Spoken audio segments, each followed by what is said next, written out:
सो दोस्तों कंटिन्यू करते हैं lessons from the lifes of great leaders, reformers and administrators को। तो पहले श्रीधरन द मेट्रो मैन, अब सबको पता है, जो भी दिल्ली में रह के पढ़ाई कर रहे हैं तो उनको तो मेट्रो इज़ लाइक सेवियर। कितना टाइम और पैसे भी सेव हो जाते हैं, ऐसी very costliest living place Delhi में भी।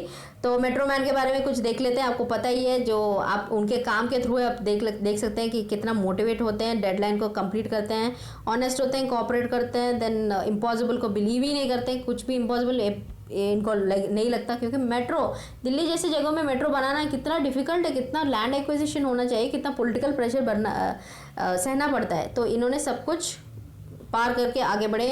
क्रिटिसिज्म कभी इन्होंने नहीं लिया और उस क्रिटिसिज्म को पॉजिटिवली लिया और आगे बढ़ते गए।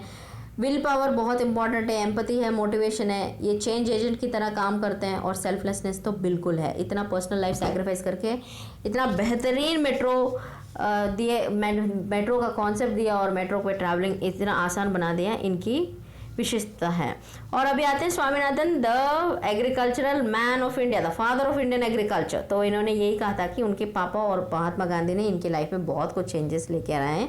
कि क्या हुआ था, उनके पापा ने भी मेडिकल नॉलेज, जो भी मेडिकल नॉलेज होता है ना, आसपास लोगों को वो उसका फ़ायदा होना चाहिए। ये नहीं कि तुम डॉक्टर्स बैठ गए कि और पैसे लेके आ गए, ऐसे नहीं है। Medical knowledge should be utilise. उनके पापा ने यही किया था कि पैरासिटिक डिसीजेस, फाइलेरिसिस जो था फैला हुआ था टाउन के लिए, इन्होंने एजुकेशन के थ्रू और सोशल मोबिलाइजेशन, लोगों को इकट्ठा करके, ज़्यादा अवेयरनेस बढ़ा के, इन सब से वो उस टाउन से फाइलेरिसिस डिसीजेस को कम करवा दिया। ये इनकी विशेषता है। और दूसरी है कि गांधी जी से उन्होंने क्या क्या सीखा, सेल्फ रिलायंस, स्वदेशी मूवमेंट एंड होमस्पन कॉटन। अभी भी होमस्पन कॉटन ही वो पुट ऑन करते हैं, वो जो भी पहनते हैं।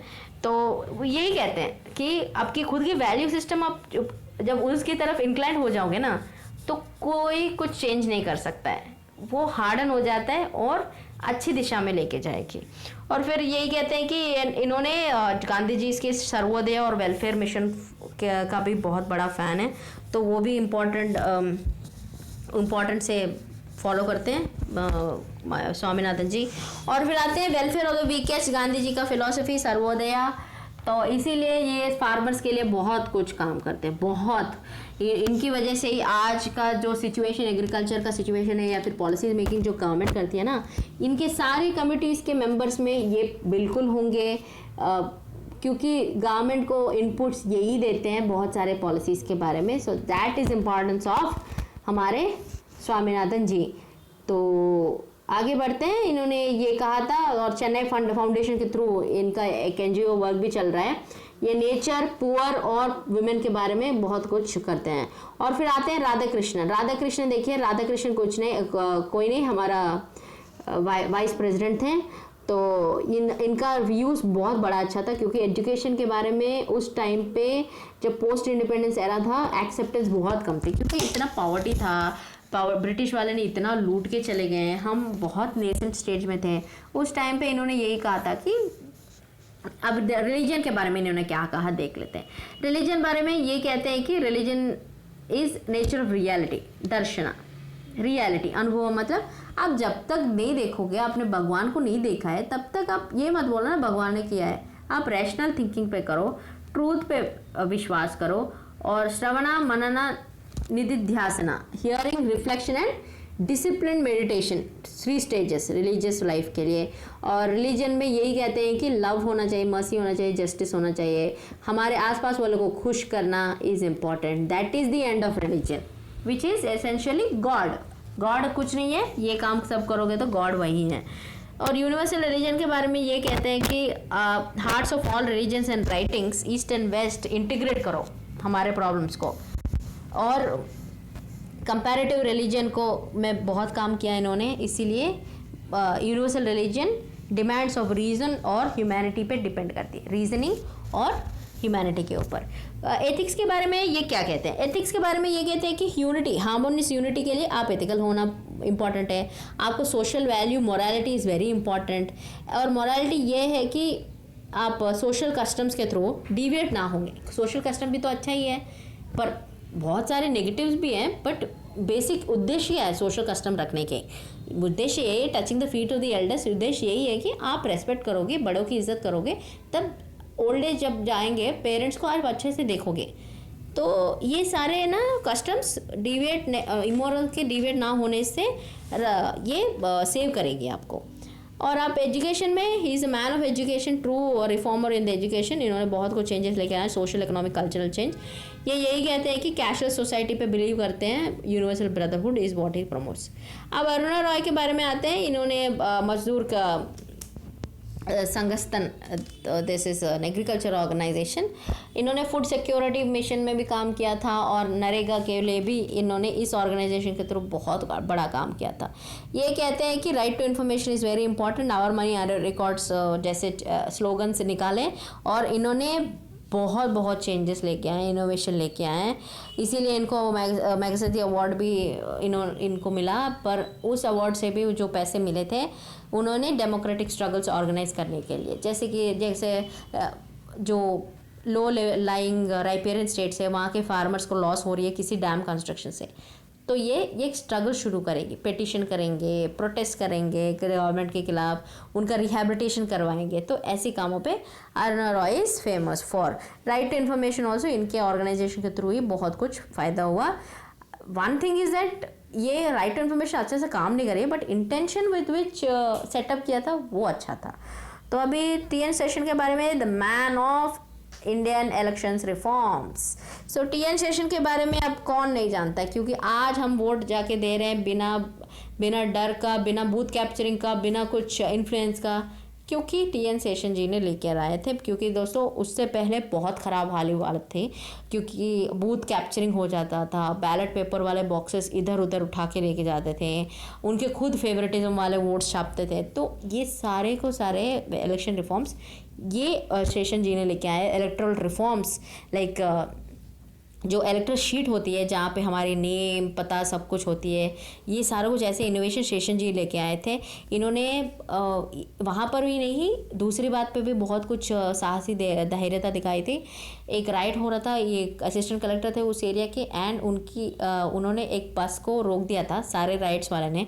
तो इन्होंने खुद वो ड्राइवर को साइड में रखते हुए वो खुद उस बस को ड्राइव करते डेस्टिनेशन में पहुंचा दिया। तो देखिए इनको duty is important, harmony is important, rights तो चलती रहेगी, बहुत लोगों को नुकसान हो रही है, बसेस में जो पैसेंजर्स बैठे थे उनको कुछ काम है, उनकी लाइफ थ्रेटनिंग में थी, तो उन्होंने ड्राइव कर दिया।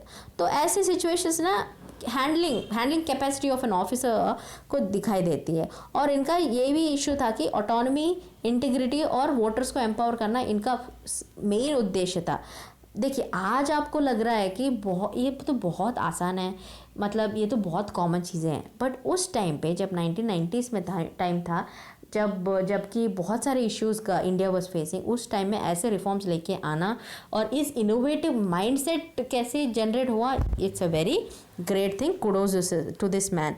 इन्होंने क्लीन अप कर दिया सारे इलेक्शंस को, एक बहुत ट्रस्टवर्दी थे, इसीलिए इतना कुछ कर दिया कि उन्होंने खुद रिज़ाइन करके छोड़ दिया जॉब, क्योंकि गवर्नमेंट को तो अच्छा ही नहीं लगेगा, आप इलेक्ट्रल बूथ कैप्चरिंग नहीं करवा रहे हो। तो इसीलिए पॉलिटिकल क्लासेस बहुत अगेंस्ट हो गए थे, इन्होंने रिज़ाइन कर लिया फिर भी। बट इनका जो इमेज ट्रस्टवर्दी था, डिवोटेड वर्कर था ना, कोई इनका कुछ रिप्लेस ही नहीं कर पाएंगे। और फिर आते हैं OP Chaudhary. You like it him or hate him, whatever it is, he has done some exceptionally working hard. जैसे कि HRD डिपार्टमेंट के थ्रू उन्होंने आउट ऑफ स्कूल चिल्ड्रन को एक 500 बच्चों का कैंपस बना के रखवाया। देन अनुदेशक वॉल्टियर्स के थ्रू जो भी चिल्ड्रन ड्रॉप आउट होते हैं, जो गाँव के बच्चे हैं, उनको भर्ती करवाया। देन प्री फैब्रिकेटेड स्ट्रक्चर्स, जो स्कूल के स्ट्रक्चर्स जबकि पैसे नहीं होता है कुछ लोकेलिटीज़ में, तो जो बैम्बूज के थ्रू स्ट्रक्चर्स बना के उनको स्कूल वूल बना के दे रखी है इन्होंने। एक चूलो आसमान प्रोग्राम है इनका, जो 7th और 10th स्टैंडर्ड साइंस एजुकेशन बनाते हैं, इनको बताते हैं, इम्प्रूवमेंट करते हैं इन स्कूलों में, और क्वालिफाइड टीचर्स को सेलेक्ट करके इन स्कूलों में भेजा जाएगा। तो ये सारे इनिशिएटिव्स ओपी चौधरी जी ने किया था, एग्जाम्पलरी थे। और एक एजुकेशन सिटी कॉन्सेप्ट भी इन्होंने लेके आए।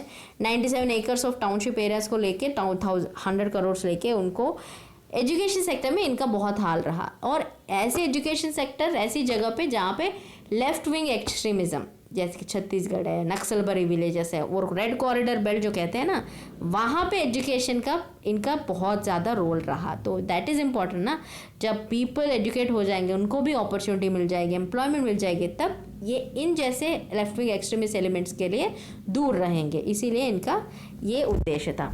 तो यही था, बहुत बेसिक मैंने बताया, क्योंकि ये तो मैंडेटरी है, और इसको समझिएगा कि सारे के सारे ना बहुत रिपीटेड वैल्यू से आपने देखा ही होगा।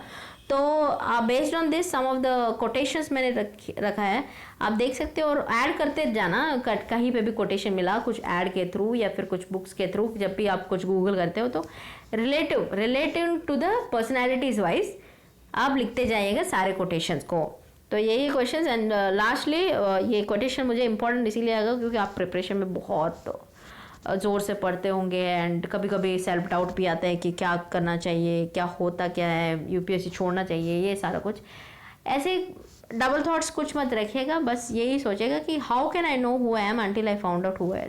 आपकी स्ट्रेंथ और वीकनेस को आप पहले समझिएगा, समझने के बाद तो सारा सॉर्टेड ही है। आपने वीकनेस पे ज़्यादा काम कीजिएगा, अगर हिस्ट्री नहीं आता तो हिस्ट्री की ज़्यादा काम कीजिएगा, आप डिबेट किसी डिस्ट्रैक्ट हो रही हो किसी चीज़ पे, उस पर करिएगा, तो आगे बढ़ोगे। तो स्ट्रेंथ एंड वीकनेसेस को समझना बहुत इंपॉर्टेंट है।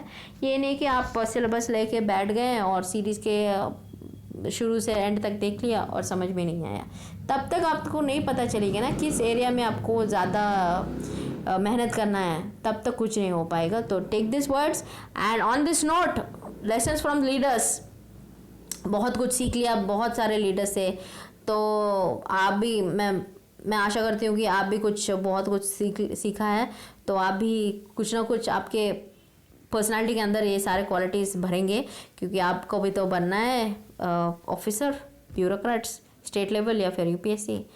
तो यही है, बढ़ते रहना। और इसके थ्रू पहला यूनिट तो ख़त्म हो गया, एथिक्स एंड ह्यूमन इंटरफेस। तो अगले चैप्टर से मिलेंगे अगले सेशन में, तो fresh start with the next session. तो ये लास्ट सेशन है of this series of the unit 1। Hope you enjoyed it. Please give the feedback and do let us know what all other courses, online courses can I make for you. जो courses मैं आपके लिए कर सकती हूँ ताकि आपकी सुविधा के लिए और आपकी पढ़ाई बहुत आसानी करने के लिए आप कैसे चाहते हो मैं कौन से सब्जेक्ट्स में बनाऊँ। Please do comment below and write us to below at care@aroraIAS@gmail.com। Also लिख सकते हैं आपकी जो भी क्वेरीज होगी। मेंटरशिप प्रोग्राम्स के लिए बहुत सारे प्रोग्राम्स हैं, और डेली न्यूज़पेपर भी आप दे सकते हो, अपडेट्स भी देख सकते हो क्वेश्चंस के through on the Telegram channel. Do follow us, keep loving, keep sharing, and thank you. जय हिंद।